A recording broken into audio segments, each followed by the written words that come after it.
to Settings. In Settings, locate the tab labeled Notifications. Select the Notifications tab. Scroll down until you locate the World ViewTube app icon. Select the tab, and here you can turn on and customize your notification experience for the World ViewTube app.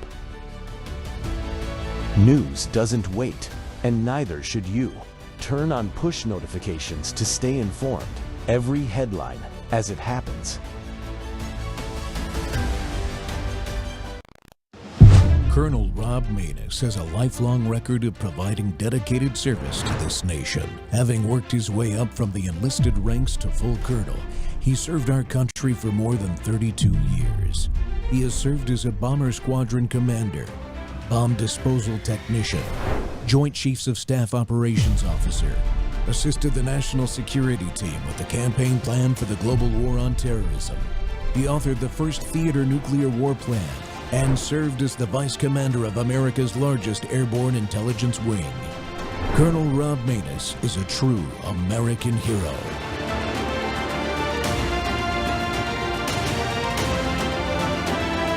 This is Rob Maness Live.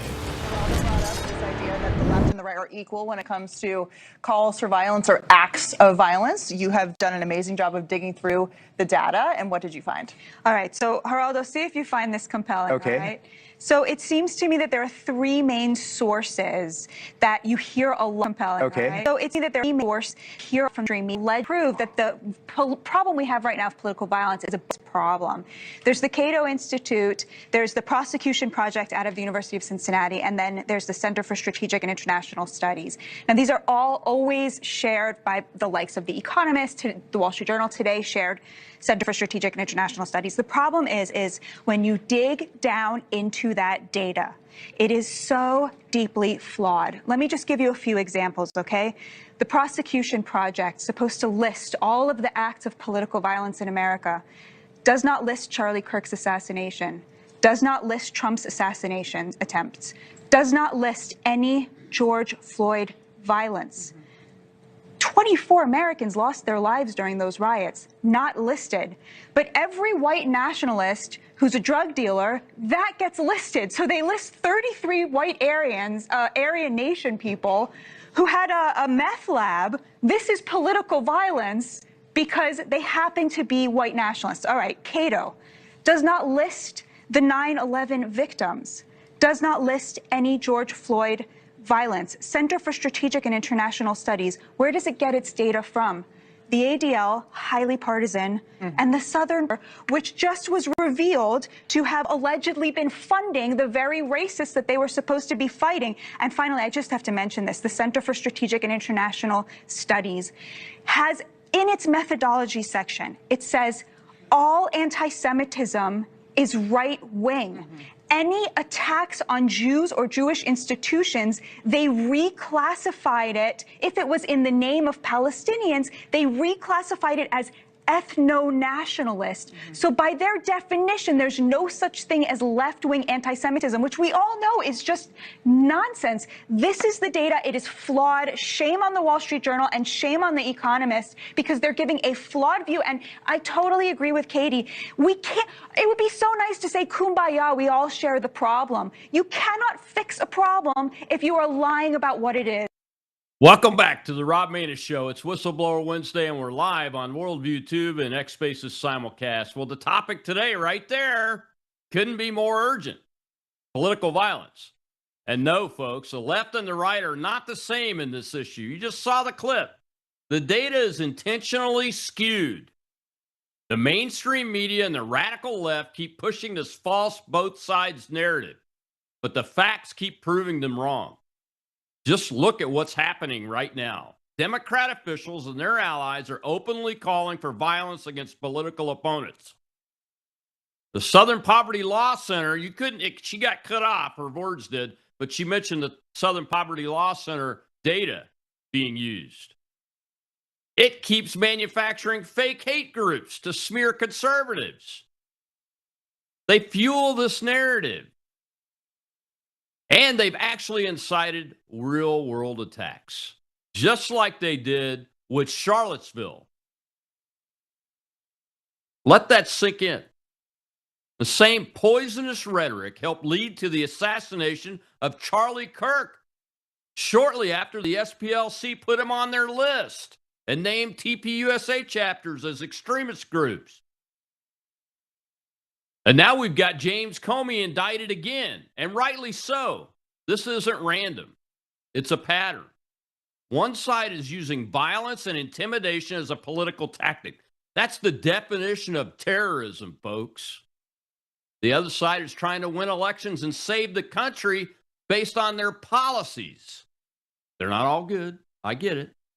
They are not the same. And pretending they are is how the left gets away with it. To cut through the lies and get to the truth, we're joined again by veteran TV news producer, Substack host at The Analyst, former diplomat and current anchor for Real American Sunrise, the Real American Sunrise Early Edition. I think he's still doing it. And the NewsHour Weekend Edition on 77 Talk Radio WABC out of New York. Jake Novak. Jake, welcome back to the show. So much. Yeah, it's a long list of jobs, but you can just, I'm just a talking head. No, I'm just kidding. Yeah, but you're a smart talking head, my friend. That's why I keep having you back on this show. Let's spend this hour tearing this apart, because I'm so tired, especially of people that should be my allies, people that should be that are supposedly politically on the same side of the aisle as me, that buy into this crap about, well, yeah, both sides need to just tone it down. Well, I mean, what's your take on this whole data thing? I mean, we've known about it for a long time. We've talked about it for years and years and years. But now that this SPLC indictment's been handed down, it really shines a spotlight on the reality of the situation. Well, I have good news and bad news for you. Something that really came clear to me just in the last couple of days since this White House Correspondents' Dinner shooting. Colonel, I think that the days of the left pretending that they are not the primary purveyors of political violence and the whole gaslighting and all the slanting of this phony data, I think those days are coming to an end. That's the good news. The bad news, the reason why it's coming to an end, is that they know they're starting to not care as much about being branded in that way. You may have noticed, after this White House Correspondents' Dinner shooting, there were fewer and fewer denials from the left about how this is really not them. No, this didn't happen. There was basically, and there was a lot more cheering of it, actually. Some people naively thought that because it was done and potentially endangered a lot of the people in the media, that they would be more circumspect about it. A couple were for a little while. But I think that right now we're this close to the left openly admitting that openly admitting, not just before the acts, but also after the acts, that they are supporting violence in this country. I think we're getting closer to that. At least we'll have clarity. Of course, the bad news is that's not where we want to go as a country. You know, I've been saying for several weeks, actually months, that at least among the political class in this country, we are at the bleeding Kansas state of a pre-Civil War moment in this country. I don't think that average Americans are coming to blows with each other, but politicized Americans, and certainly the members of the political class, have been doing so for quite some time. Now my question is, when will we openly have violence among the political class? In other words, not just some person barging into the White House Correspondents' Dinner, but when will there be a member of the media or a member of Congress who will now physically attack one of their colleagues? I think we're close to that. I have some thoughts about who might be likely to do it, but I hope that it ends there. But all I can tell you is I've seen this movie before. I'm a student of the Civil War like you are, and it's following a similar pattern. Well, even before the run-up to the Civil War, we routinely had political opponents hitting each other with canes on the floor of the House of Representatives. Not so much in the Senate that I remember from my studies, but just explain to the audience, because our knowledge of American history or any history these days is pretty weak. What does Bleeding Kansas mean? Yeah, so Bleeding Kansas was, as many people might know, even if they don't have the greatest education, as the United States was expanding as a country and we declared certain territories before they became states. In the years leading up to the Civil War, there was a big debate about whether a new territory, when it would be admitted as a territory, would be a slave territory or a free territory. And Kansas was one of those places where there was a pretty decent split among the settlers about whether they wanted it to be slave or non-slave as a territory. And they started to kill each other regularly. They formed militias. They were really coming to more than just blows. They were firing shots. They were stabbing each other, et cetera, et cetera. This was the mid to late 1850s. In 1856, at the height of this controversy going on in the country, an abolitionist senator from Massachusetts, Charles Sumner, really went at it in a speech on the floor of the Senate against the pro-slavery Democrats from the South. And he specifically named one senator from the South, Senator Butler from South Carolina. One of Butler's friends from South Carolina who was in the House, that's why you were confused, because it was a House member who crossed over into the old Senate chamber, took a cane, and beat Charles Sumner within an inch of his life. It took Sumner 3 years before he could return to the Senate. He was almost killed. He actually ended up living longer than the man who attacked him. Preston Brooks died of a coughing fit about a year later, ironically. But anyway, I do believe, sadly, that we could see a couple of members of Congress. I don't know if it'll be in the House or the Senate. I know some people who might be attacked. I can think of some of them. And I have no doubt that it will be a Democrat who will physically attack a Republican, just like it happened in 1856. I can't tell you where or when. Otherwise, I'd be betting on it on Polymarket. You know, I'm only kidding. I don't like those bets on Polymarket. I think they're disgraceful.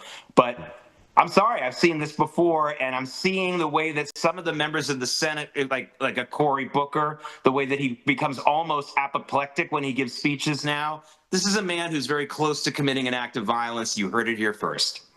Oh, wow. Naming names. You know, we've got to do that more, Jake. And let me ask you, my memory is kind of weak on John Brown, but didn't he come out of Kansas? Well, John Brown he was kind of a multiple state guy. Yeah, obviously his attack was based in the western part of Virginia. This was before Virginia was split into two states. The pro-slave part of Virginia remained the most in Virginia, and then West Virginia, which was mostly anti-slavery, split off during the Civil War. So, the Harper's Ferry attack was what is now in West Virginia, but was regular Virginia then. John Brown had a lot of different addresses. He was kind of an itinerant, and he was a little bit of a kook. Obviously, and basically one of the reasons why he only posthumously became a hero was because people like Frederick Douglass abandoned him. Frederick Douglass was basically stepped away from John Brown in the days before the attack, something that a lot of people continue to criticize Douglass for. But John Brown was absolutely lionized in the North. In fact, the Union League Club, which is a fancy club, is actually mostly Republicans. It remained a Republican club even to this day, has a lock of his hair in a frame hung on their wall. The Union League Club is on 37th Street in Manhattan, a neighborhood called Murray Hill. I'm sure most people don't know that. Whether or not you condone what John Brown was about to do or not, it was indicative of the times. There were people who were planning on doing this, but he was an outlier. Most of the violence was coming from the pro-slave groups, as Fort Sumter, of course, proved a year later. Well, that's a whole other show, that activity at Fort Sumter and what the causality of that is, because I don't think we agree totally on that one.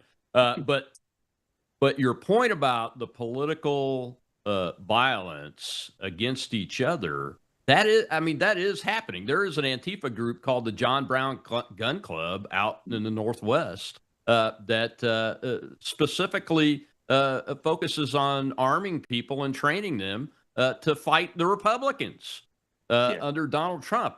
So it is happening as we speak. And those words, that group, I haven't thought about that group in a long time, but they're there and they're spreading. It's spreading across the nation, and then you have what we started with in this segment in the show with, and why I want to dig into it some more. That's the data piece of it.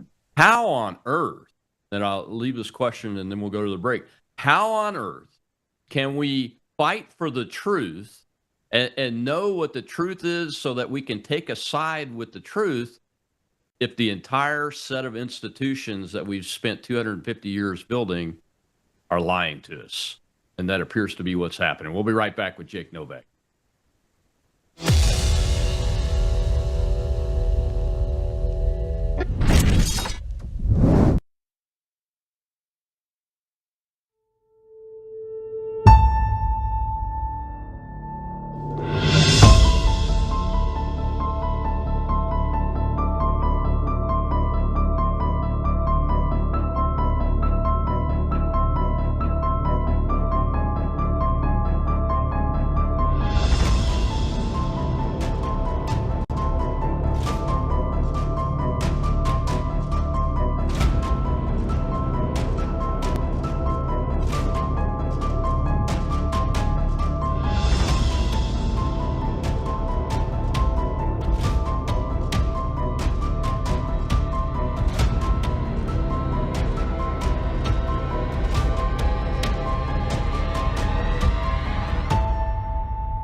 Kate, Jim Comey is expected to go back to that federal courthouse where he previously beat a set of criminal charges to face this new indictment. He faces 2 counts. One is for threatening the president, and the other is about transmitting that threat over interstate commerce lines, so posting it on the internet where people all over the nation and the world could see it. This new development this morning is that he is going to be self-surrendering. So the FBI or the U.S. Marshals are not going to pick him up and arrest him, but Comey is expected to be placed under arrest. We're still waiting to hear timing on when he will appear in court, but in this situation, he is going first to the Eastern District of Virginia's federal courthouse to appear before a judge there. That's because he lives in that district, so we expect him to be in that area. But the case itself, it's out in North Carolina, in the court district that covers the beaches there. The judge that will oversee it is a judge that has been on the bench for quite some time, but we'll see exactly how things go today. We know that Comey expects to mount quite a significant defense to this. The Justice Department has said that they took this very seriously as a threat, and this post, 8647 in Seychelles, they looked into for 9 or 10 months. The grand jury approved the indictment. But Comey, he said he never intended any harm. In a show, it's Whistleblower Wednesday. My guest is political commentator, radio host on WABC Radio, Jake Novak. And Jake, the dirty little secret is the information and the data, period. Comey, that's current news, so I wanted to play it. We'll talk about it. But Comey was the head of the FBI when they set up a formal agreement with the Southern Poverty Law Center to share data. A formal agreement. That's the dirty little secret here that we're talking about, is that this bad data has infiltrated even government institutions. I don't remember how many times the SPLC visited the Oval Office under the Biden administration, but it was a significant number, folks. You can go back and grok it if you trust an AI. Use Grok and see how many it was, but it was multiple times, in the 10s or 20s, maybe. And that is a major challenge, especially for like this case. They're gonna go in with data and information that is tainted by the misinformation that's inside the bad data. The Southern Poverty Law Center, for those people who are just finding out about it, that's one of the biggest frustrations for me. There have been voices calling out and red flagging the SPLC for many, many decades. Mm-hmm. Many, many decades. I think that the last time that the SPLC was really a good organization and doing really good work was probably the mid to late 1980s. Yeah. Since the 1990s, at least, It has been a very partisan political organization, tainting their own data, and anyone who was really serious about getting to the bottom of things knew not to trust them. But if you were serious about using them to use their data and find a group that would be willing to skew their data for your political purposes, then they became very useful to you. The SPLC even smeared my own father. My father was an expert witness in that Judge Roy Moore case with the 10 Commandments in Alabama. My dad was just called to the court. He didn't know Judge Roy Moore. He didn't have much of a dog in that fight, but he was an expert on the provenance of the 10 Commandments and how in ancient times it was considered civil law and not really a specific religion's law. And an SPLC lawyer got up and tried to smear my dad as some kind of religious fanatic simply because he was ordained in addition to being a professor. It was really an ugly moment. Colonel, that was 25 years ago. So I was alerted to their nonsense that long ago. And the last straw for me with the SPLC was when they decided to call Ayaan Hirsi, who was a Muslim woman who was physically abused during her entire childhood and adolescence in the Muslim world, left Africa, came to the United States, is a spokesperson for just kind of people who have been victims of Islamic violence against women. She doesn't go into the DNA. She's not racist in any way. And the Southern Poverty Law Center many years ago labeled her as a hate criminal. They should have been absolutely defunded at that moment by every single group. And instead, they only got more money. And I think the reason why, Colonel, is they showed in that instance right there that they'd be willing to say anything or do anything for the right amount of money and the right amount of attention. And in D.C., as you well know, Colonel Maness, people who are willing to do that, organizations that are willing to bend to whoever the political will, whoever wants to bend them, they're invaluable, aren't they? Sadly, but true. Oh, yeah. Yeah. Look, before 2016, their annual revenues were somewhere around $50 million a year. And if you go look at them today, you're talking over $300 million.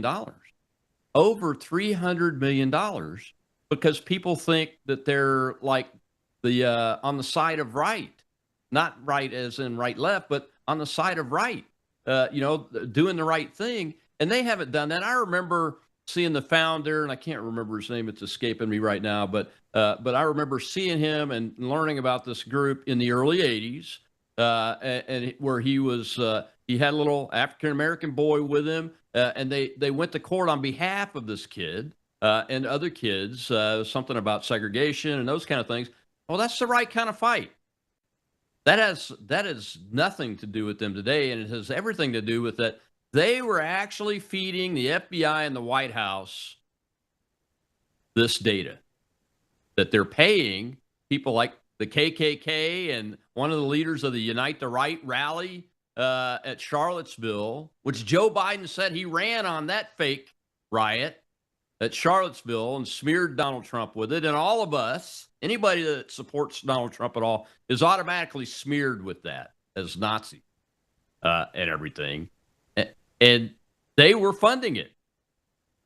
I wasn't even joking in 2020, Colonel Maness, when I said that the rightful Democratic nominee for president was Jussie Smollett, because what he did with that hoax in Chicago, that ridiculous hoax where, he was basically trying to find a way to get himself back on the television, was part and parcel of what the Democratic Party was all about. And that was before the George Floyd riots and the other stuff that they were bringing up. Jussie Smollett, this is the party of Jussie Smollett, the party of lies, the party of smearing people. And I've always felt that people who fake a hate crime should get a minimum of 10 years in prison, and organizations that create a culture of fake hate crimes the people behind it should get life in prison. Here's why.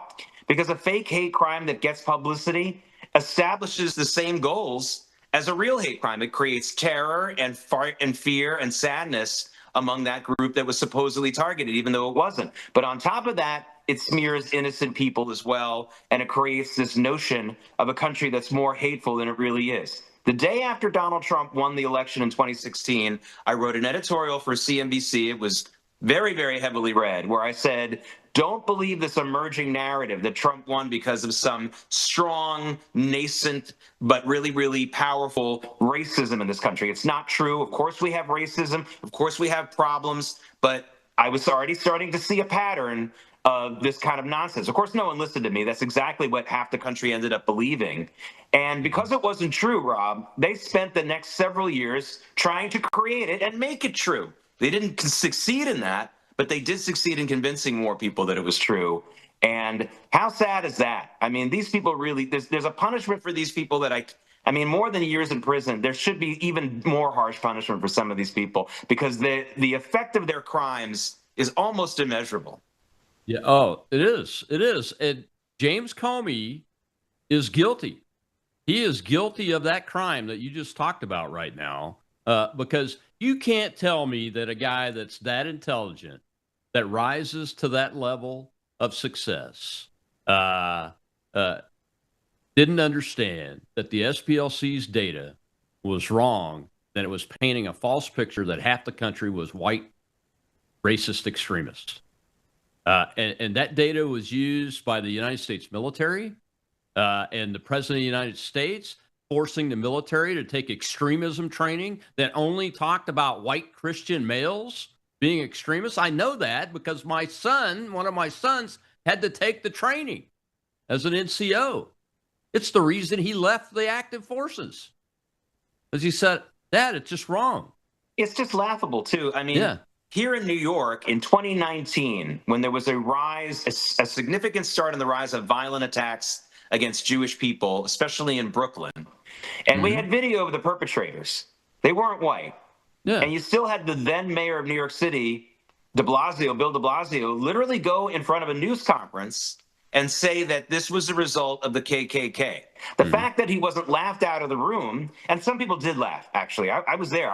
Some people did laugh. But the fact that everyone didn't just laugh him out of the room was actually scarier than to me than the violent acts, because the violent acts happen, and it's terrible. But the fact that you had a mayor with this Orwellian, this is the work of the KKK, when every video showed that it was not even a white person who would attack these Jewish victims, I thought to myself, this is really the point now where they are going to tell us stuff that Jussie Smollett's narratives are just run of the mill. Now you've got mayors and governors and FBI directors who are parroting this nonsense. Yeah. And that, of course, the scariest part about it is it gives a tremendous free pass to the people who continue to do this violence. They read that loud and clear, Colonel. They know darn well that if they're not even going to be blamed for it by the politicians, when there's video evidence of who did it, boy, that's a green flag for them to, green light for them to continue doing it.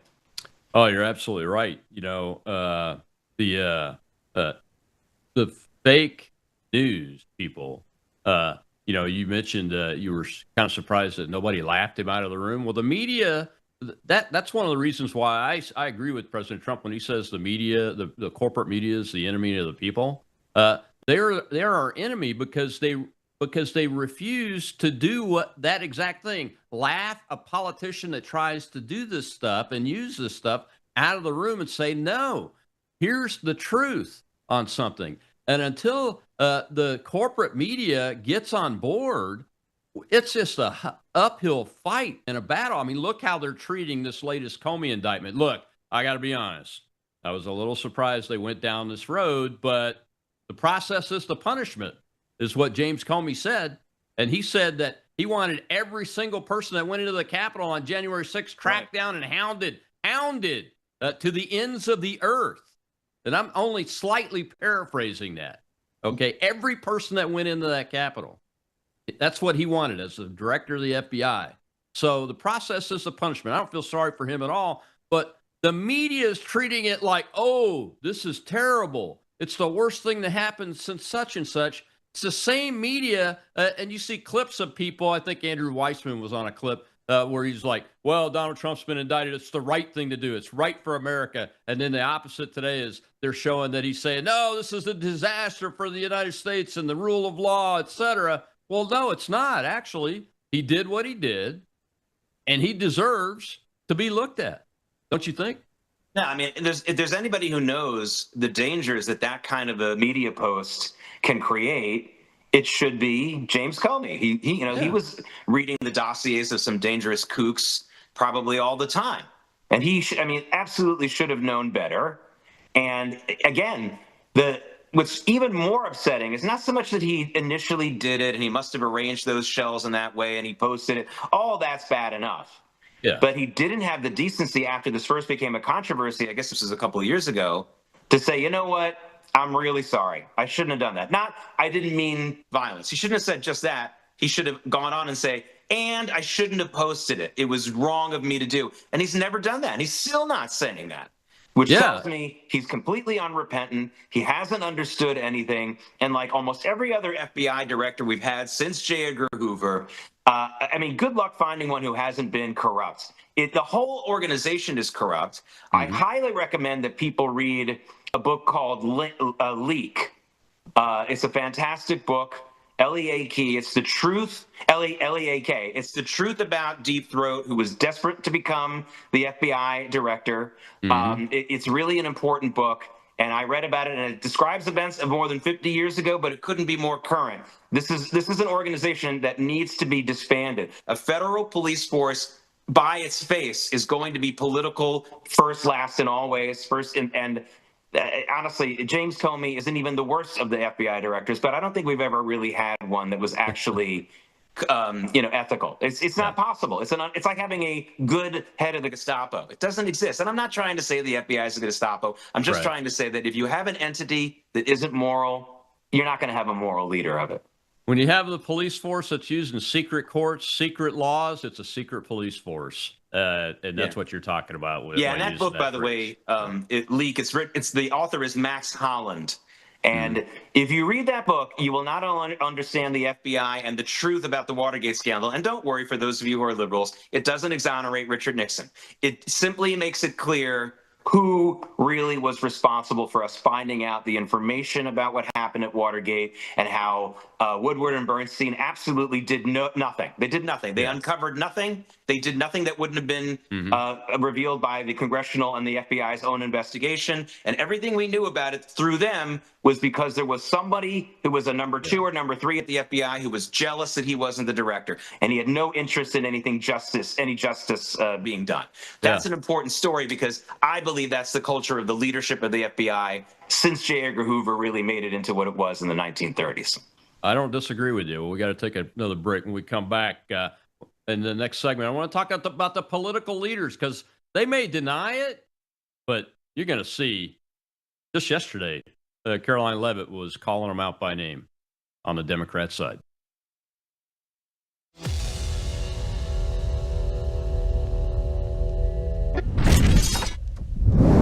News is moving faster than ever, and so are we.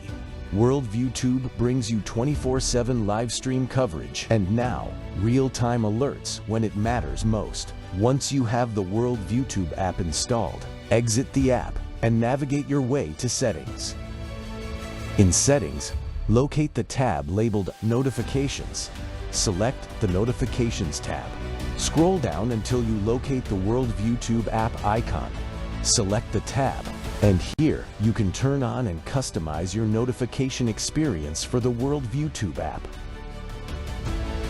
News doesn't wait, and neither should you. Turn on push notifications to stay informed. Every headline as it happens.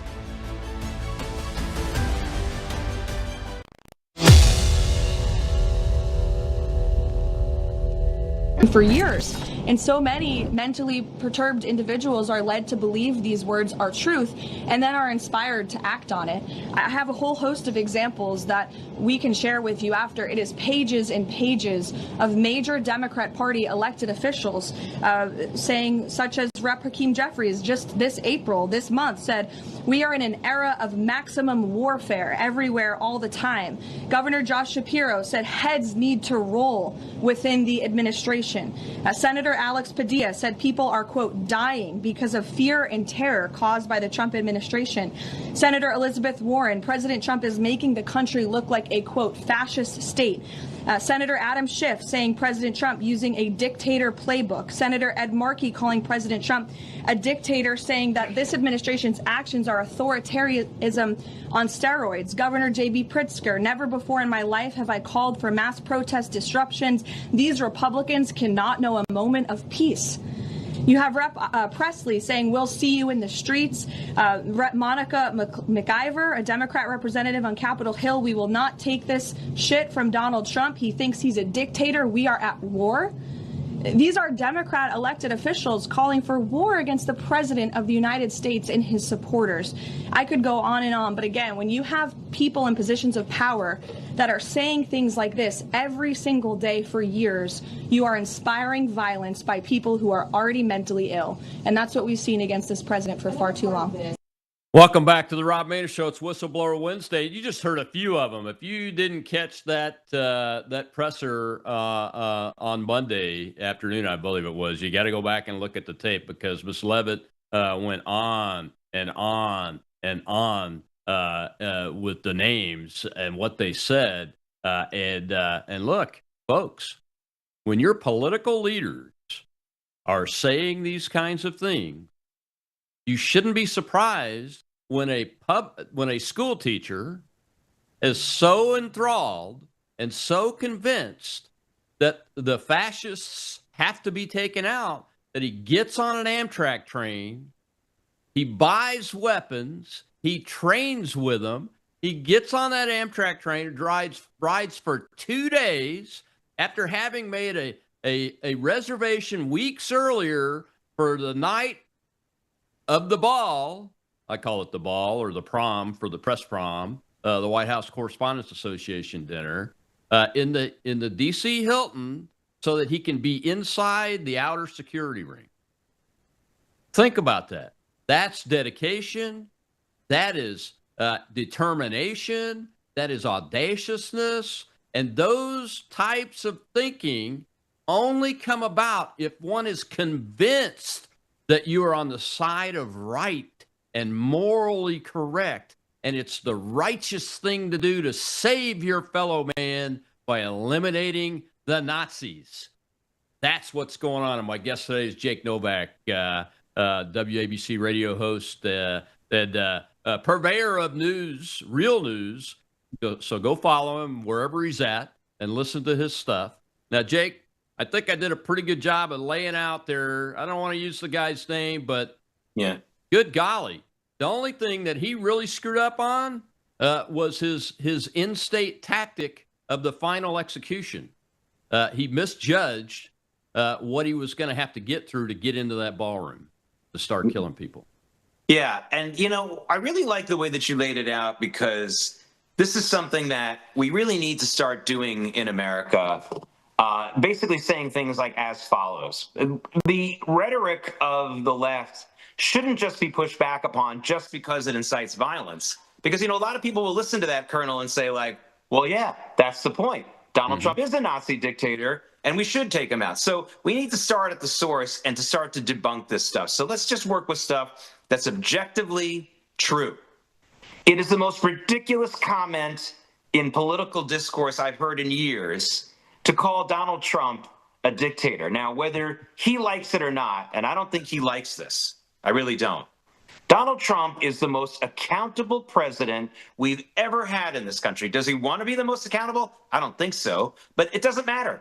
There is nothing he can say, do, or even think about that isn't scrutinized or pushed back upon, either in the courts, either in the court of public opinion, nothing. There has never been any president, and of course this is a lot of his own doing because he is so open and honest about what he wants to do. Again, I don't think that he loves this, but it's objectively true. So to call him a dictator is the most ridiculous thing, and that should be immediately pushed back upon. And the No Kings rallies, instead of interviewing the people at the rallies and asking why they're there and having fun with the fact that they have no idea why they're there, they should be shamed. You're just against something that doesn't even exist already. And we've had a lot of history in this world of people who are just against something and not for anything. And it always ends with a lot of dead people. What are you for exactly? What were the communists for? They just said, well, we want to get rid of the imperialists and get rid of the rich upper class. Well, you did that. What did you do that was actually positive? You just killed people. Same thing with the Nazis. We want to kill the Jews, the gypsies, the gays, the disabled. What did you actually build? Other than you built a nice highway, but other than that, not much. Honestly, that is where we need to start. We need to say, listen, you can be against Donald Trump's policies all you want. That's fine. That's healthy. Great. But if you're going to start with the Nazi dictator king stuff, you embarrass yourself. You're incredibly foolish. Objectively, this guy gets checked and balanced more than any president in the history of this country, and that is absolutely indisputable. So start with that, because when you start with that delusion, and delusional people become violent eventually, and we've got to nip that in the bud. And I think that that should be some of the messaging now we hear from some Republicans and conservatives and anyone else who wants to be responsible, no matter what their political affiliation. Can we stop with this nonsense? Because it's just not true. Because that's not what we're hearing right now, Colonel. We're hearing people say, well, you shouldn't say that because it incites violence. Well, that's true, but you also shouldn't say it because it's stupid. It's totally not true, and it makes anyone who repeats it sound like an idiot. That's what we should start with. And yeah, and on top of that, it might incite some crazy person to violence, period. Yeah, invariably, if it happens enough over time, this is where we get. This is where you get with this guy so determined. He travels in a train for 2 days. I did it on a 24-hour period from Wisconsin to home down here in Mississippi on the coast after the Republican convention because all the flight computers went crazy for 3 days. Yeah. So I hopped on a train.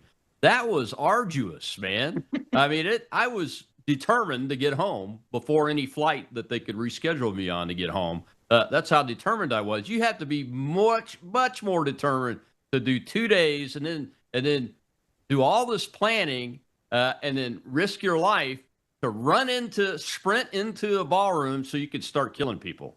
Yeah. I mean, it's incredible. You know, the incitement thing is one thing.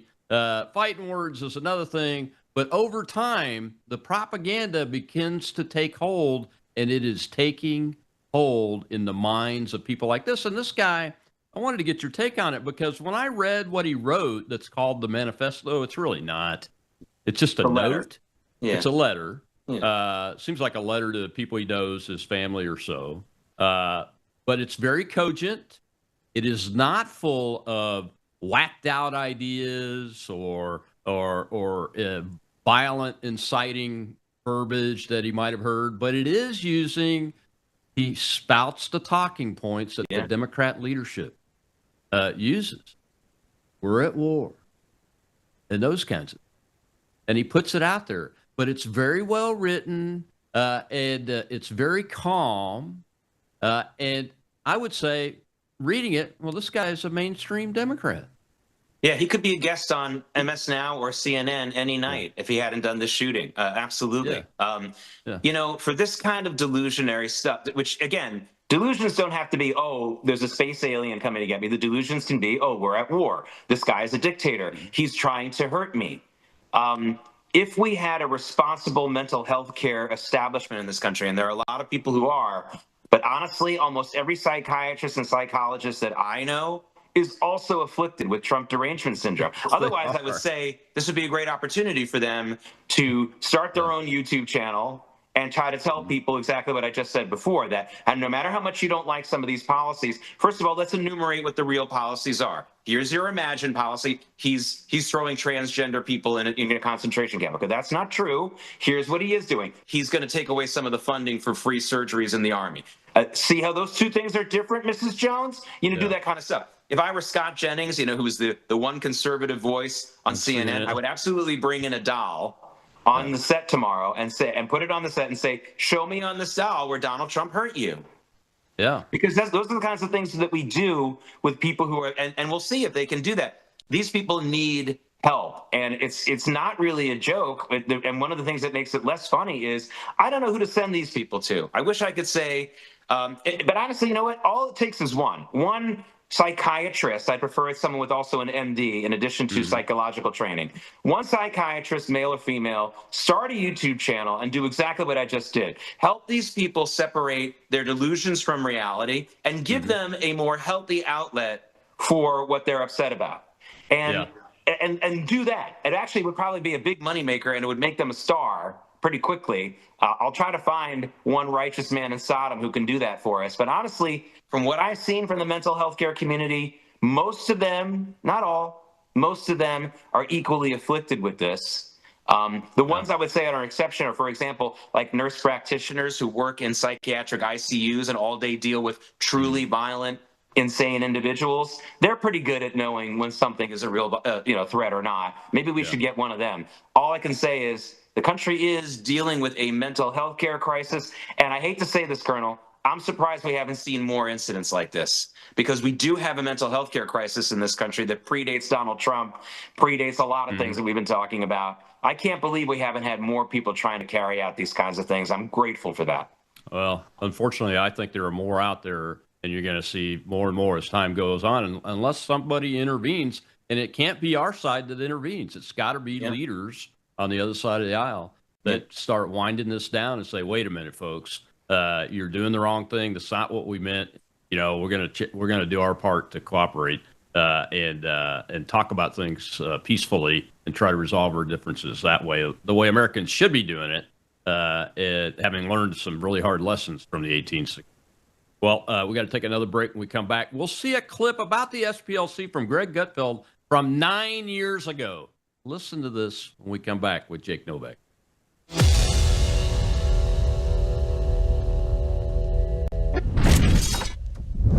You woke up with a sore throat and a low-grade fever. You know you are getting sick, so here's your choices. You can get sicker and miss work, try to see a doctor this week, or sit hours in a crowded waiting room at urgent care. I have a smarter option for you. Open your medical emergency kit. Match your symptoms to doctor-recommended prescription in your booklet and take the right meds now and get well faster. This is not a first aid kit. It's like having an urgent care in your home. It includes doctor-prescribed medications to treat over 39 medical issues like respiratory infections, strep throat, pneumonia, UTIs, and more. No waiting to see the doctor and no standing in line at the pharmacy. It's right here. Every home should have at least one medical emergency kit, and here's how to order. Go to worldviewhealthcare.com. Your kit to treat dozens of common and serious illnesses is rushed to your door. worldviewhealthcare.com. That's worldviewhealthcare.com. The emergency kit available at worldviewhealthcare.com. Make sure you don't have to go to urgent care. I got pneumonia. I didn't have to go. I took this last year. Stayed at home, went to bed.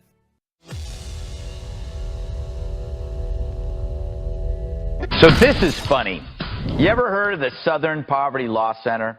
They're a hard-left outfit that loves to label people as extremists. Their ever-growing list seems to defame everyone. Ben Carson, he's an extremist. Rand Paul. They called Maajid Nawaz an anti-Muslim extremist. And get this, he's a moderate Muslim battling religious extremism. It makes no sense. There's Ursi Ali, a black feminist who protests against genital mutilation.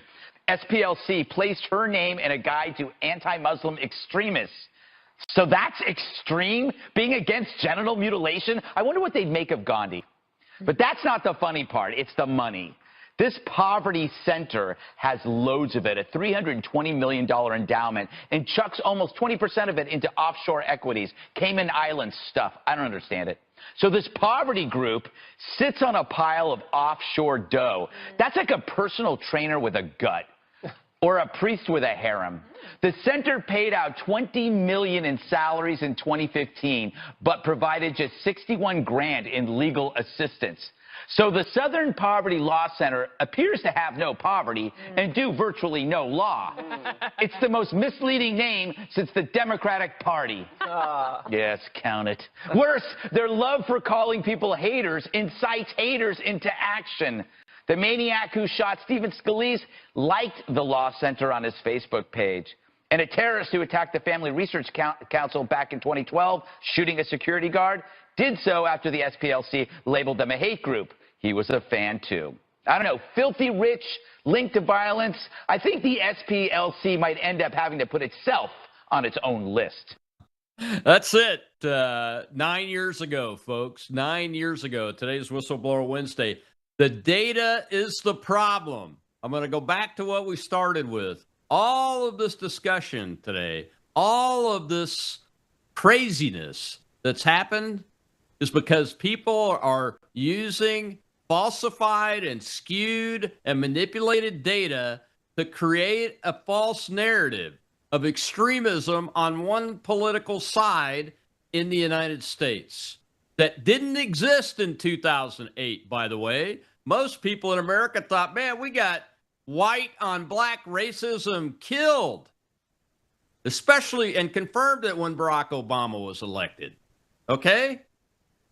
All of this has been created by using false information backed up by false data. My guest today is Jake Novak for the last segment here. Jake, let's go back to the SPLC and talk about how do they get away with paying people that are, these are not informants. They're trying to say they're informants in the media and the leftist talking points and everything. But these are leaders. They are leaders in the groups that they're paying. And they're paying them, and one guy got over $1 million over a 10-year period, I believe.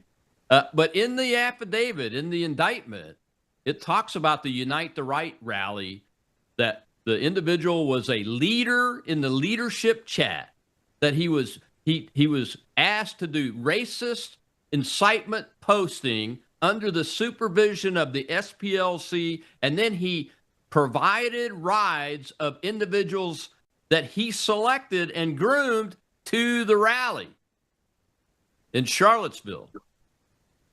It's just awful. I think that we've kind of covered the reasons for this. Obviously, this is a useful organization for Democrats who want to use this narrative for power. So they can create a narrative that they are the righteous ones, that they are the victims, that those Republicans are coddling the real hate in America. I understand the power, but there's one part of this discussion that we haven't had yet that's very difficult to cut into, but I think we should.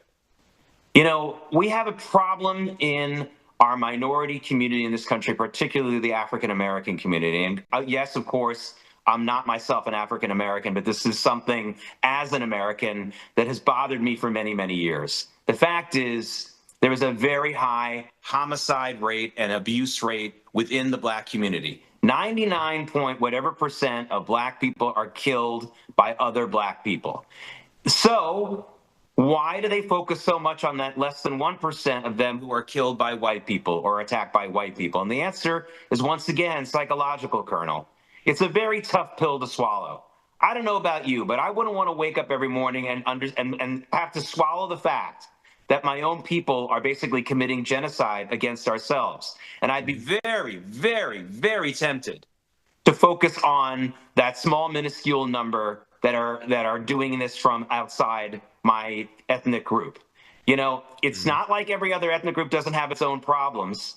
I can go on a long list about what my ethnic group has, the Jewish people, but I can tell you, if 99% of Jewish people were killed by other Jewish people, that would be all we talk about all the time, because we complain about each other all the time. Believe me, we would have other problems. Our biggest problem being that we continue to not defend ourselves properly against those who are killing us, and we keep using excuses not to, especially here in the United States. Outside of Israel, that is a huge problem. So it's similar, and we have a similar delusion, a similar problem. But this is the answer, Colonel. The black community, the people who are truly victimized in this country by their own people, don't want to face that. And they would much rather promote this phony narrative. And politicians are well aware of it, and they are using it for their own power and their own money grab. That is the condition that's created this symptom. Yeah, and Charlie Kirk talked about that, and he talked about how the Great Society legislation has destroyed the black family, and that is a correlated and causation to why they're killing each other in such large numbers. And he got deemed a racist and put on the SPLC's list. His organizations did, and then he was murdered by a crazy leftist that believed the narrative. We got a question in the audience. Let's go ahead and take that before we get to the end of the show. Go ahead, Shel. We have AC Truth, sir. Good afternoon, Mr. Novak and Colonel. I've got a question. Do you think that it would be a good idea to have individuals who speak on what we're seeing, the violence from the other side of the aisle, compared to how communists fight when it comes to political battles, and compare this behavior to communism rather than target it as it's the Democrat Party, and shame them for taking the tactics of what communists do, so that there's a distinct drawing of the line between those who use violence and use communist tactics versus a regular Democrat voter? Well, I don't think that most Americans understand what communism is and get it. I think that we should, whoever is going to speak out on it should be educated on that, and they should have that in their back pocket. But in this case, understand that these people who are coming and attacking the right are doing so with emotion, not fact. We should be able to have emotion with fact, but we have to have emotion. One of the only people who posted a video at the No Kings rallies that I thought was effective was that Iranian woman who confronted one of the No Kings protesters who was, promoting Iran and saying their support for Iran in a poster, and she just absolutely shrieked at them and said, "I was abused in Iran. I had my life destroyed, and now my father died, and I can't even visit his grave." And she had all the facts in her possession as well, but she matched emotion with emotion. So you're absolutely right. I'd like for the people to know that they are using communist tactics. That's good to have in your back pocket. But if you're going to be confronting someone like this, if I could have confronted this shooter at the White House Correspondents' Dinner, the first thing I would have said is, you have been lied to. You have been lied to, and they are abusing you. They're trying to take advantage of you and your passions. Your passions are admirable. You want a better country. Good for you. But you have been abused by people who are lying to you. And then I would have started with some of them and how terrible it is. And you should be angry at them. And I would say that in an emotional tone. And then I would get into all the little bullet point facts. But you've got to meet emotion with emotion first. I just like to have it backed up with facts. But without emotion, these people are just going to walk away and say, like, well, I guess they're accepting my anger. I must be right to be angry. So, yeah, no, not at these people. Yeah, and I don't want to let the Democrat Party off the hook because it's the Bolshevism, Marxism, and communist believers and other forms of tyranny, including Nazism, that has embedded itself in the Democrat Party leadership and in its base, to where it's overcome what we used to consider the Democrat Party. So we have to call it for what it is. All right. The Democrats have moved so far left that they're using Bolshevist tactics very similar to what the Bolshevik Revolution used and the Marxist Revolution against Russia used. And we've seen it used time and time again. That's resulted in the 20th century 100 million deaths at the hands of governments, of communism, and Nazism, and any other ism backed up by this socialist, communist nature of this ideology. And that's what the Democrat Party has become. Its leaders spouting it on a daily basis. Look, Hakeem Jeffries stood before a huge banner that says we're at total war. The day before Donald Trump was the latest attempted assassination, a huge banner. And yesterday I played a video. He said, I'm not backing off of that.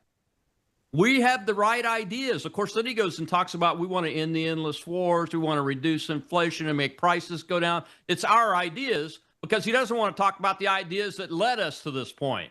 Saying that men can be girls, that men ought to be allowed to have their swinging what's in your daughter's high school or elementary school locker room in their bathrooms, and your daughters can't complain about it, or their parents will get put in jail.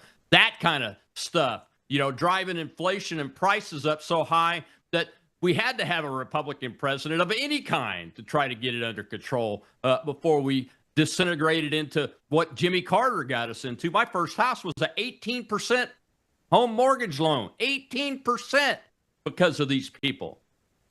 So we have to call them out for what they are. And I agree with you, Jake. We got to meet their fake policy views and fake ideas that they've been fed with the reality of the facts. And the facts are our ideas are good. And we got to show emotion when we say it, and we put it in their face time and time again, especially the media types. I'll give you the last word, Jake.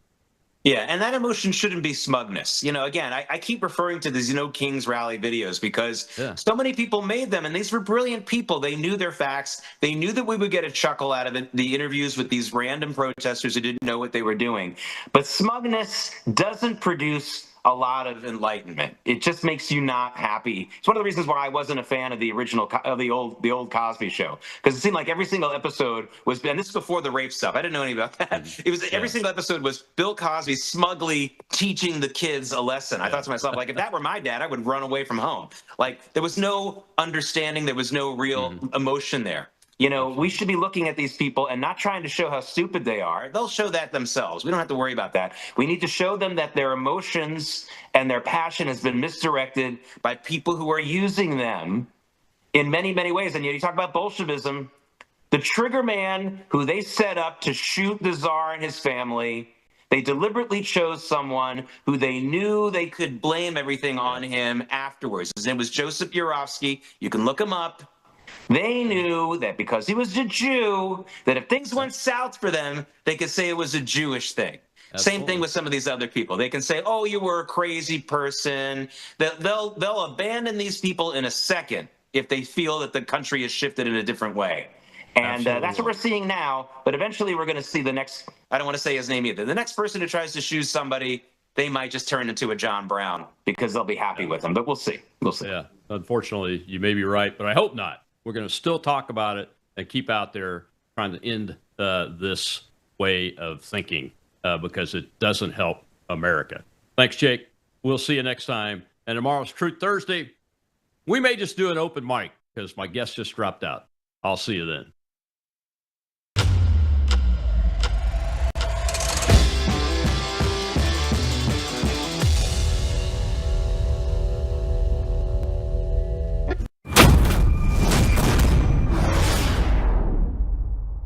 What if millions around the world could access Bible teaching and worldview training for free right now without hitting a paywall? That's exactly what happens every day at worldviewtube.com because of the Worldview Weekend Foundation. We don't lock our live stream behind PayPal. We don't restrict our content to members only. Instead, the Worldview Weekend Foundation helps cover the cost of delivering free educational and ministry programming to people across the nation and around the world.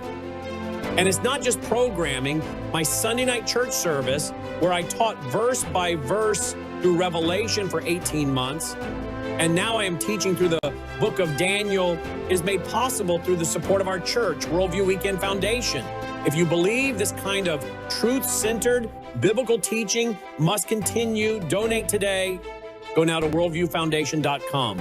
You'll also find our mailing address and phone number there if you'd rather give by phone or mail. That's worldviewfoundation.com.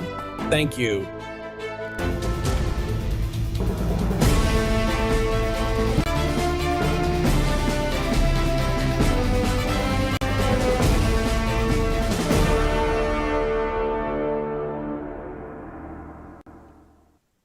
Welcome back to Live Up to Freedom. Thank you so much for joining me today on this beautiful, almost mid-spring day.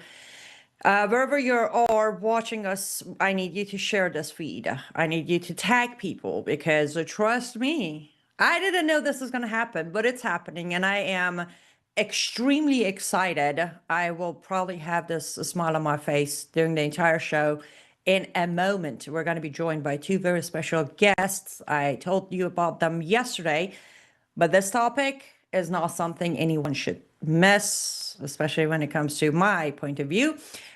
We are live on worldviewtube.com, worldviewtube, X, and Rumble. We're also live on X, America News, and live on my platforms on Facebook, Rumble, YouTube, X, and Substack. Join the conversation if at any point you have any questions for my guest. Put them on the comment section in all caps so I can catch them.